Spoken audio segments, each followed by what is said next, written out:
Symbol बुनी गांव की शांति उस दिन जैसे टूट गई थी जब अदिति वहां पहुंची। आंखों में शक, मन में गुस्सा और दिल में दर्द लिए वह सीधे उस जगह पहुंची जहां से ऋषि का झूठ शुरू हुआ था। शुरुआत में उसे विश्वास था कि ऋषि ने उसे धोखा नहीं दिया, लेकिन हालात ने धीरे धीरे उसके भरोसे की नींद हिला दी।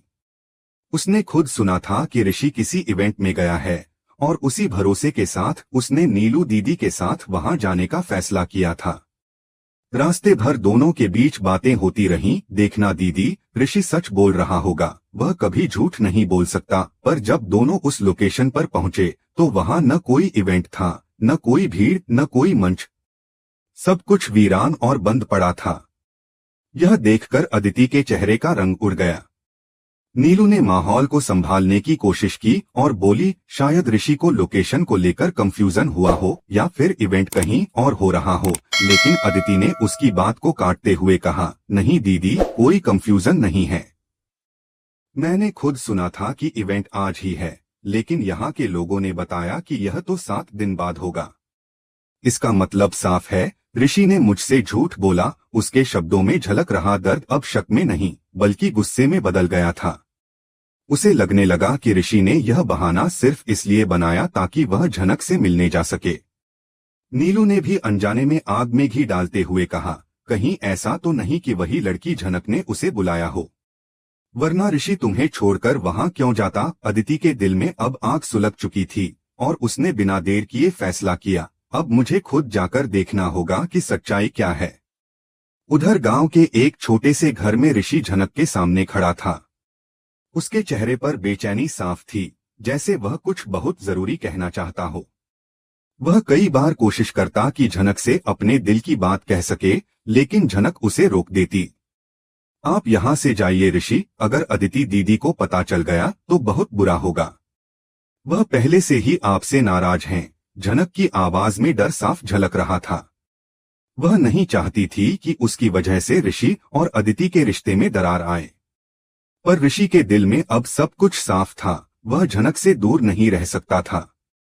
वहीं दूसरी तरफ अदिति और नीलू सिंबल बुनी गांव के रास्ते पर पहुंच चुके थे। वहां का माहौल शांत था, हवा में मिट्टी की सौंधी खुशबू थी, लेकिन अदिति के भीतर तूफान मचा हुआ था। उसकी नजरों में अब सिर्फ एक ही मंजिल थी, सच जानना। जब वह गांव के बीच से गुजर रही थी तब कुछ ग्रामीणों ने उन्हें देखा और आपस में कानाफूसी करने लगे कि शहर की कोई महिला ऋषि बाबू को ढूंढ रही है। किसी ने रास्ता दिखाया और कहा, वो तो उधर मंदिर के पास वाले घर में हैं। झनक बिटिया के साथ। बस इतना सुनना था कि अदिति का खून खौल उठा। कुछ ही पलों में वह उस घर के बाहर पहुंची जहां अंदर ऋषि और झनक आमने सामने थे। जैसे ही दरवाजा खुला, झनक की नजर अदिति पर पड़ी। वह घबरा गई और ऋषि भी सकते में आ गया। इससे पहले कि कोई कुछ कह पाता, अदिति ने झनक के गाल पर एक जोरदार थप्पड़ जड़ दिया। आवाज पूरे आंगन में गूंज उठी, तुम्हें शर्म नहीं आती झनक? शादीशुदा आदमी के साथ ऐसे? उसकी आंखों से आंसू नहीं बल्कि आग निकल रही थी। झनक स्तब्ध थी, कुछ बोल ही नहीं पाई। ऋषि ने तुरंत बीच में आकर झनक का हाथ पकड़ लिया, बस करो अदिति, तुम्हें नहीं पता कि क्या सच है। लेकिन अदिति ने उसकी तरफ घूरते हुए कहा, मुझे अब सब पता है ऋषि, तुमने मेरे भरोसे का मजाक बनाया है। गांव वाले भी धीरे धीरे वहां जमा होने लगे थे। किसी ने कानों में फुसफुसाया कि अदिति मैम साहब बहुत गुस्से में हैं, पर ऋषि बाबू तो झनक का साथ दे रहे हैं। ऋषि अब झनक के सामने ढाल बनकर खड़ा था। जो कुछ भी तुम सोच रही हो वो गलत है अदिति, मैं यहाँ किसी और वजह से आया हूँ, उसने कहा।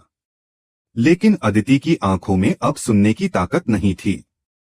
वह बोली, तुम्हें जो कहना है अदालत में कहना। आज के बाद मेरे लिए तुम वही हो जो झूठ और धोखे से भरा इंसान। उसने मुड़कर जाना चाहा, लेकिन उसकी चाल में कंपी थी। शायद कहीं न कहीं उसके दिल में अब भी उम्मीद थी कि ऋषि कुछ ऐसा कहे जिससे सब गलत साबित हो जाए।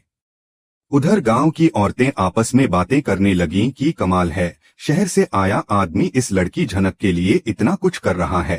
कुछ ने कहा कि यह प्यार है तो कुछ ने कहा कि यह जिद है। पर झनक की आंखों में जो आंसू थे वह सब कुछ बयान कर रहे थे। वह बोली, दीदी मैंने कुछ गलत नहीं किया। ऋषि बस मेरी मदद करने आया था। लेकिन अदिति ने उसे बीच में रोकते हुए कहा, बस झूठ बोलना बंद करो। तुम्हारे जैसी लड़कियों की वजह से ही रिश्ते टूटते हैं।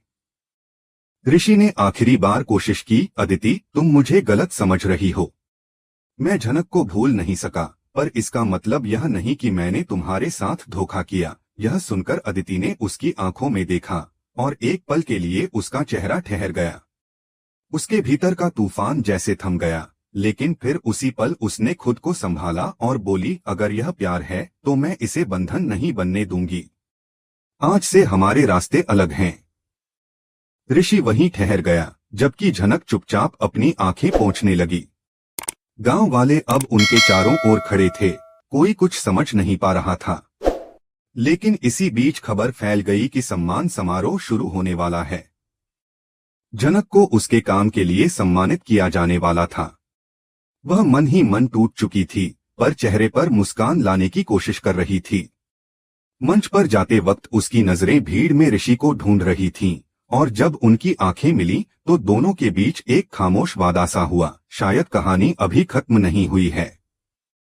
दूर खड़ी अदिति ने यह सब देखा और उसका चेहरा कठोर हो गया। वह समझ चुकी थी कि ऋषि का दिल अब उसके पास नहीं है, पर उसने मन ही मन तय किया कि यह कहानी ऐसे खत्म नहीं होगी। उसकी आंखों में फिर से वही आग जल उठी जो उस थप्पड़ से पहले थी। और इसी के साथ झनक की कहानी में नया अध्याय शुरू होने वाला था, जहां प्यार, शक और टूटे हुए रिश्तों के बीच कोई एक फैसला सबकी किस्मत बदल देगा। कहानी अब उस मोड़ पर पहुंच चुकी थी जहां भावनाएं, रिश्ते और सच्चाई तीनों आमने सामने खड़े थे। झनक अपने जीवन के नए अध्याय की शुरुआत कर रही थी। मां का सपना पूरा करने का उसका संकल्प अब हकीकत बन चुका था। गांव में आयोजित सम्मान समारोह में सबकी निगाहें उसी पर थीं। उसकी मेहनत, उसकी लगन और उसके संघर्ष ने पूरे गांव का नाम रोशन किया था। पर झनक के मन में अब भी एक खालीपन था। उसे यकीन नहीं था कि उस दिन उसकी जिंदगी में फिर से कोई तूफान आने वाला है। सम्मान समारोह की तैयारियां जोरों पर थीं। झनक को इस बात की बिल्कुल जानकारी नहीं थी कि ऋषि को खुद उसके सम्मान समारोह में आने का न्योता मिला है, वह भी कॉलेज की प्रिंसिपल जी की ओर से। दरअसल डीसी ऑफिस से प्रिंसिपल जी ने ऋषि को फोन किया और कहा, आपकी पत्नी झनक ने जिस हिम्मत और उम्मीद के साथ हमारे कॉलेज और गांव का नाम रोशन किया है, वह सराहनीय है। हम चाहते हैं कि आप खुद अपने हाथों से उसे सम्मानित करें। इस कॉल के बाद ऋषि कुछ देर तक चुप रहा, पर फिर उसने ठान लिया कि चाहे कुछ भी हो जाए, वह इस समारोह में जरूर जाएगा। उसके भीतर कहीं न कहीं यह इच्छा थी कि वह झनक को एक बार फिर देखे, उसकी मेहनत की सराहना करे और शायद जो टूट चुका है उसे कुछ पल के लिए ही सही जोड़ सके। पर किस्मत ने फिर एक नया खेल खेला। अदिति को जब यह बात पता चली कि ऋषि गांव जाने वाला है, वह बुरी तरह भड़क गई। उसे लगा कि ऋषि ने एक बार फिर झूठ बोला है और वह झनक के पास लौट रहा है। घर में बड़ा तमाशा हुआ। अदिति ने ऋषि से कहा, तुम्हारे लिए मेरी कोई अहमियत नहीं रही ना।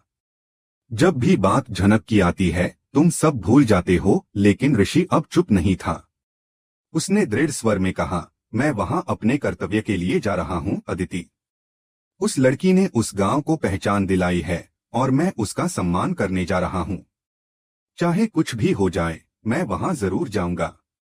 उधर गांव में समारोह शुरू हो चुका था। मंच पर लाइटें, फूलों की सजावट और चारों तरफ तालियों की गूंज थी। झनक का नाम पुकारा गया तो उसकी आंखों में गर्व और भावनाओं का सागर उमड़ पड़ा। वह सोच भी नहीं सकती थी कि शहर से दूर इतनी मुश्किलों के बाद उसे इस तरह सम्मान मिलेगा। लेकिन जब वह मंच पर पहुंची और देखा कि अवार्ड देने के लिए सामने ऋषि खड़ा है, तो उसके कदम एक पल को ठहर गए। उसकी आंखें अविश्वास से फैल गईं। उसने कभी कल्पना नहीं की थी कि वह फिर से उसके सामने यूं खड़ा होगा, हाथों में अवार्ड लिए, वही मुस्कान जो कभी उसका संबल थी। ऋषि ने जब झनक को देखा तो उसके भीतर कुछ टूट गया और कुछ जुड़ गया। उसकी आंखों में गर्व और प्रेम दोनों थे। उसने अवार्ड झनक को थमाते हुए कहा, तुमने सिर्फ अपनी मां का नहीं, मेरा भी सपना पूरा किया है। पूरा हॉल तालियों से गूंज उठा। पर उस तालियों की आवाज में अदिति के गुस्से की आंधी अब भी बाकी थी। जब उसे पता चला कि ऋषि ने वास्तव में झनक के समारोह में हिस्सा लिया है तो उसका दिल फिर से बिखर गया। घर लौटने पर अदिति और ऋषि के बीच फिर एक तूफान छिड़ गया। अदिति ने कहा, तुमने फिर मुझे धोखा दिया ऋषि। तुम झनक को भूल नहीं सकते, है ना? ऋषि ने शांत स्वर में जवाब दिया, मैंने कभी कहा नहीं कि मैंने उसे भुलाया है, लेकिन अब जो हमारे बीच है वह सिर्फ सम्मान है। अदिति का दिल टूट चुका था। वह रोते हुए बोली, तुम्हारे लिए मैं सिर्फ एक जिम्मेदारी रह गई हूँ। यह संवाद दर्शकों के दिल को छू गया क्योंकि यहाँ दोनों की पीड़ा एक जैसी थी। एक प्यार में हारी थी और दूसरा अपने अतीत में फंसा था। इधर झनक अब पूरी तरह बदल चुकी थी। वह पहले जैसी मासूम और झिझकती लड़की नहीं रही थी। परिवार में उसकी दृढ़ता सबको हैरान कर रही थी। वह अब अपने विचारों को खुलकर रखती थी और किसी की बातों से डरती नहीं थी। कुछ सदस्य उसके इस बदलाव से हैरान थे, कुछ नाखुश। दादी और बड़े सदस्य चिंतित थे कि झनक का यह रुख घर की प्रतिष्ठा पर असर डाल सकता है। लेकिन झनक के चेहरे पर आत्मविश्वास साफ झलकता था। उसने सबके सामने कह दिया, अब चाहे कोई भी आरोप लगे, मैं अपने सच के लिए खामोश नहीं रहूंगी। अपर्ण और परिवार के बाकी सदस्य चुपचाप सब देखते रहे। अपर्ण की निगाहें बार बार झनक पर टिक जाती, जैसे वह सोच रहा हो कि वही लड़की जो कभी सबकी बातों में झुक जाती थी, आज इतनी मजबूत कैसे हो गई। लेकिन यही तो समय का असर था। झनक ने अब अपने जीवन का रास्ता खुद चुन लिया था। रात के आखिरी दृश्य में झनक अपने कमरे में अकेली बैठी थी। खिड़की के बाहर चांदनी फैली हुई थी और उसकी आंखों से आंसू चुपचाप बह रहे थे। वह उन पुराने दिनों को याद कर रही थी जब ऋषि उसके साथ था, उनकी हंसी, उनके सपने और वह अधूरी मोहब्बत जो अब एक याद बन चुकी थी। लेकिन उसने खुद से वादा किया था कि वह अब पीछे नहीं देखेगी। उधर ऋषि की नौकरी भी खतरे में थी। पुलिस विभाग में उसके खिलाफ जांच शुरू हो चुकी थी। अदिति और उसके बीच की गलतफहमियां भी और गहरी हो गई थीं। लेकिन जब अदिति की तबीयत अचानक बिगड़ गई तो वक्त ने सबको हैरान कर दिया। अस्पताल में डॉक्टर ने बताया कि अदिति का ब्लड ग्रुप बहुत रेयर है और तुरंत खून की जरूरत है। सभी के चेहरे पर चिंता थी और तभी वहां झनक पहुंची। बिना किसी झिझक के उसने कहा, मेरा ब्लड ग्रुप वही है, मैं डोनेट करूंगी। यह पल उस पूरी कहानी का सबसे भावनात्मक हिस्सा था। झनक, जिसने कभी अदिति से अपमान और दर्द झेला था, वही आज उसकी जान बचाने के लिए आगे आई। ऋषि ने झनक की ओर देखा, उसकी आंखों में कृतज्ञता, दर्द और गर्व सब कुछ एक साथ था। यह वही झनक थी जिसने सिखा दिया कि प्यार झूठा नहीं होता, हालात बस इंसानों को अलग कर देते हैं। और इसी के साथ एपिसोड खत्म होता है, एक संदेश के साथ, जब एक औरत खुद को पहचान लेती है तो दुनिया की कोई ताकत उसे झुका नहीं सकती। झनक अब सिर्फ किसी की पत्नी या बहू नहीं, बल्कि एक ऐसी औरत बन चुकी थी जिसने अपने संघर्ष से अपनी पहचान खुद गढ़ी थी। और यही उसकी असली जीत थी।